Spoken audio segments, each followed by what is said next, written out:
Геро Мянцев, село Капитан Димитриево.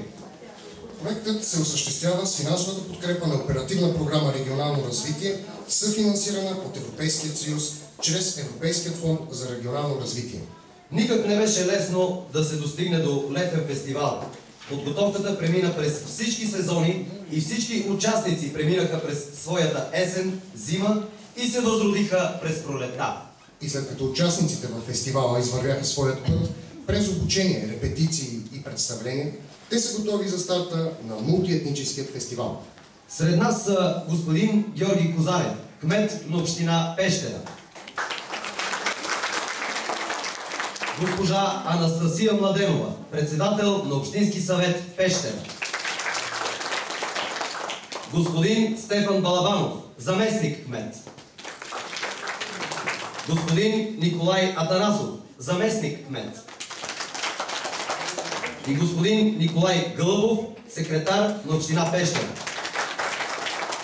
И сега давам думата на кмета на община Пещера, Георги Козарев, да открие 5-дневния фестивал с етнографска изложба.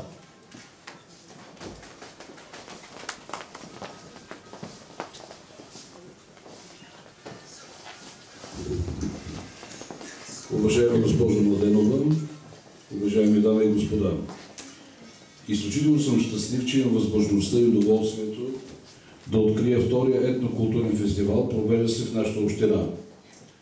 Това е едно ново начало в културната политика на нашия град, политика на етнокултурно сътрудничество, на развитие, уважение и утвърждаване на културните традиции на етности, живеещи в нашата община. Община Пещера реализира пореден си европейски проект. Целта, която сме си поставили с реализирането на този фестивал, е да стимулираме значението и ролята на културата и културното наследство в процеса на социалната интеграция, като насърчим участието на различните етнически групи, живеещи на територията на общината, в съхранение, обогатяване и промотиране на културните традиции и поставянето им на качествено ново ниво. С реализирането на този етнокултурен фестивал ние още веднъж доказахме, че богатство на нашата община е в нейното културно многообразие. Заслугата за това е на всички нас, българи, власи, турци, роми, които обединени от обща цел вървим напред, следвайки общоевропейските принципи на етническа толерантност и изграждайки бъдещето на нашия красив родопски град Пещера. Откривам втория етнокултурен фестивал в град Пещера и пожелавам успешно представяне на всички участници. Благодаря ви.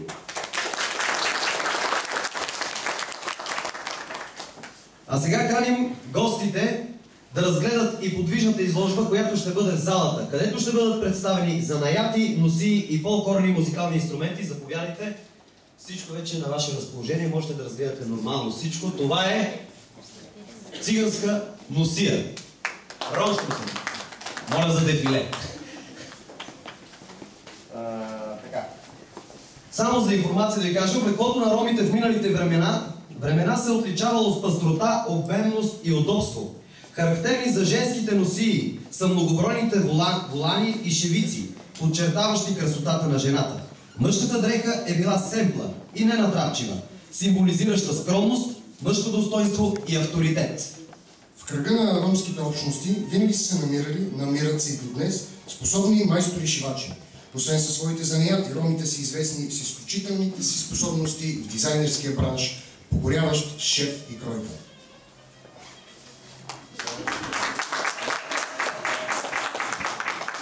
А сега да видим къде се намира българската народна носия.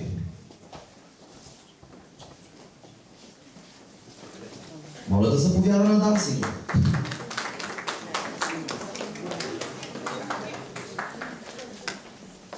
Ето тук можете да се представите. Аз съм Таня и съм с българска носия. Те са известни с ярките цветове. Така, може да ви кажеш от кой край на България е тази носия? Така като гледам, Шопския. Добре, отлично. Можеш да дефилираш, да видят всички тази българска народна носия. След което отиваме към нашите други роднини, събратия и така нататък. Циганските вече ги видяхме. Към турската народна Русия, заповядайте.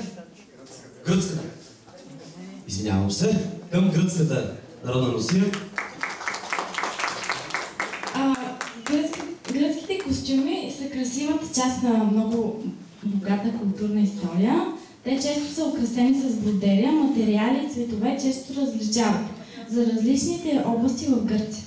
Браво! Чудесно! Може да цитираш татка. Не на последно място, разбира се, ще видим и армънската народна Русия. Ето и идея. Няколко думи за нея. Армънците са малко общество, свързани с траките и техните носии са изчистени с изключение на малки включени символи. Добре. Благодаря. Сега какво ни оставят да се отправим към народните инструменти. Тук пред мен виждам гайда. Може ли да ми асистирате, ако обичате? Ето там се намира гайдата. Само за информация да кажа, че гайдата е дървен духов музикален инструмент. Гайдата има гайдуница, мях, главини, духало, ручило и пискуни. Мехът най-често се прави от ярешка или козя кожа и служи за резервоар за въздух. На меха има оставени 3 отвора, където се закрепват главините. В главините се вмъкват шийките на духалото, гайдуницата и ручилото. Главините се правят най-често от рог на коза.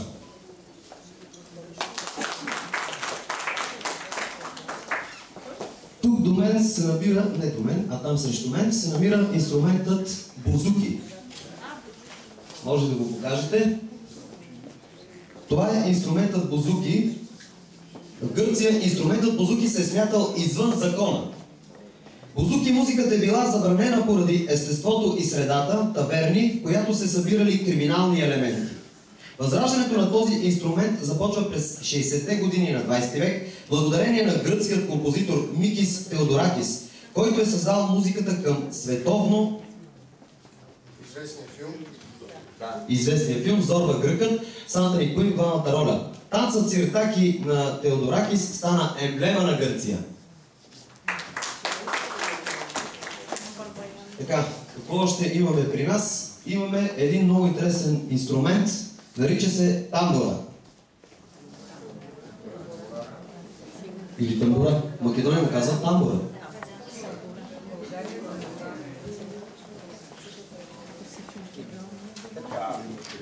Да кажем, че тамбурата е от групата на струнните дрънкови музикални инструменти. Изработва се от ябълк, орех, акация или череша. Корпусът на тамбурата се дълбае от цяло дърво и затова в някои краища на България наричат копанка. Така, това беше тамбурата, а сега виждам вляво от мен инструментът кларинет. Ако може да се покаже и него. Да, това е кларинетът. Кларинетът е дървен духов музикален инструмент. Изработва се най-често от абанос, кокосово дърво, африканско черно дърво. Нерядко се срещат и по-евтини модели, направени от изкуствени смоли, различни пластмасови сплави. Кларинетът представлява цилиндрична тръба, която се разширява в долния си край и прилича на камбана. Има 5 части. 7 дупки за пръстите, клапи чрез отварянето и затварянето, на които се получават различни тонове, муштук с тръстикова пластинка, която вибрира при вдухване и така се получава звука на кларинета. Трите отделни регистъра на кларинета, ето виждате ги сами, трите отделни регистъра на кларинета дават на инструмента изключителна изразност при музицирането. А сега нека представим на вашето внимание нашите занаятчии. Колега, моля те да се представи господина. Казвам се Павел Георгиев. До момента се уча на възелна техника при Волите. Преди 100 години е използвана тази техника. В България е малко известна.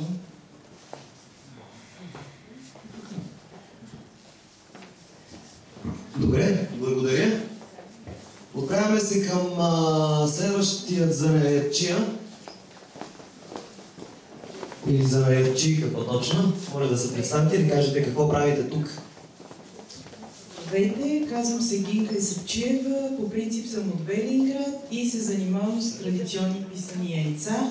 Техниката е с челен восък. В момента аз съм го отцветила с бяла маслена боя, за да се получи този ефект. Общо взето това е традиция, която се предава от поколение на поколение. Аз съм го научила от моята баба, тя от майка си, баба си и така. Добре. Благодаря. Здравейте, казвам се Мариета Неткова и изработвам така наречените плъсти. Това е вид нетакан текстил, който предхожда качеството по древност, използва се свойството на вълната да се сплъстява при пране и така се произвеждат вълнени изделия с много богата орнаментика. Благодаря много и на вас. А сега само да приканя всички гости, които желаят, имат желание, могат лично да разговарят с нашите занаятчии и дори да се опитат сами да изработят някои изделия, ако могат. И за добавка, отвън пред нашата изложба е гранчарят, който вие предполагам сте видяли вече, но ако желаете, отидете и там, той също ще ви съдейства за изработка на някое ваше произведение. Благодаря ви и лек ден!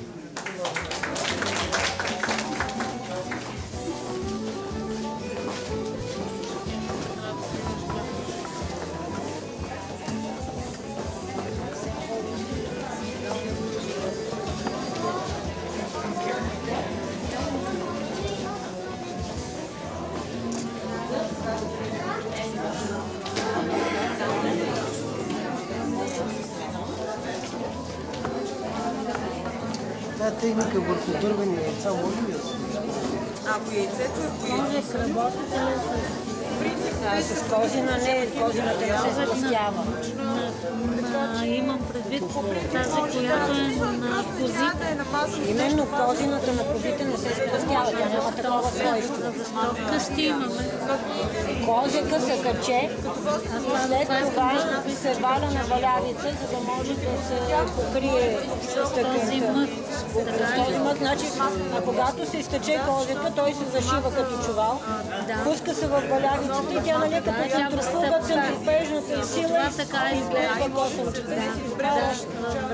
Но козината се тъче или с вълнена нишка, или с конопена, иначе... Ама тя може би не се вижда, защото той вече е на тепаница минала и зато. Значи още като се преде, се пуска една нишка и спреден конец и около нея се обвива. Например, заека, мъчетата по същия начин се заплитат в... От една турбичка се взима, се подава конец и космите. Тя е основата и около него се навиват сигурно. Иначе космите на козата са прави и не могат да се аз приличих на това, което съм го виждала вкъщи и зато. Значи нашите традиционни амулети също така са такани, рекаво такана и след това занесено на тепавица и с едни чукове, които го наблъскват. Аз съм никъде здраво изтепано, но е такано. То също не се вижда тъканта. Покрито е. Разбрах. А това е самата вода. Това е плъст, което е от непредена. И тя са лично измислена, защото някои нали се предават по поколение. А дали това ще става от купринена, на която е тази? Куприната има абсолютно същата структура, като аз го косъм. Значи косъма дължината си има пластинки, като борче. И като влезе не може да се върне. А куприната, понеже е животинска, работи по същия начин. Значи куприната също може да се сплъстява с теб, много добре става, ако с теб се върне в намерика долу нещо шал. Има свила от цяла това. Всеки край има различен начин. Аз съм трябва 3 дни само индивидуално. Вече да погледнете, ще ви покажем. Някъде ще бъде, но няма да се стремената част. И някъде на площада, където са програмите и тези неща. Добре, аз само трябва да видя къде е тази свила, евентуално да просто е така да се направи. Да си изпишем цялото яйце. Добре, благодаря. Материалите с радост ще помогна, нося материали, имам и цветни, като демонстрация. Имам и цветове, така че мога да поработим. А вие с естествени чудива да работите? В случая с естествени, тези ги виждам, цветните не. И това вече пък и съвсем най-ново. Хората повече предпочитат ярките тонове. Аз работя с естествено владисани, но те винаги стават не оценяват. Значи, ако правя някакви копия, модели, експонати или нещо да изложба, използвам естествено. Да. За създаване, защото обичат яркото, светлото, свеждаващо. Не натурално.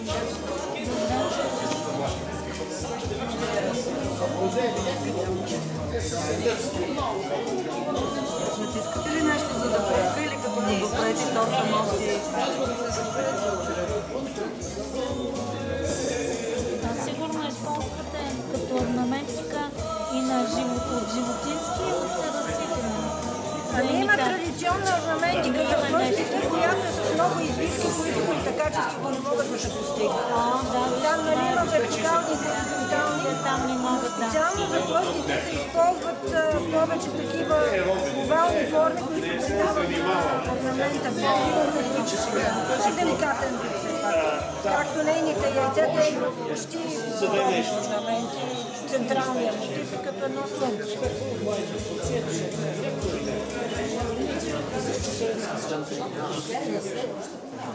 Благодаря ви много. Заповядайте тия дни, много ще ми бъде приятно да тия неща трябва да се запазват, да се популяризират и колкото повече хора ги практикуват по-добре, защото традицията е практика, тя не е теория. В интерес ли истината, начинът си професията май много ни позволява, ако не го практикуваме като занаят. Винаги може нещо. Да, не искат никакви инструменти, никакви специални условия. Сега съм и пожар правя за водичанки и неща, но за това се иска за нечистка работа. А това може да си го правите вкъщи, решите, да се занимаваме. Аз това се В Пазарджик идната сряда да има магазин, който ще е чисто традиционен за българските автори, майстори, които правят неща, яйца, защото се видят отделно ще се правят демонстрации, същия на този автор. Всеки може да да разгледа. На Александър Стамбулийски това е Лидъл, като тръгваше към градската градина. И в тясно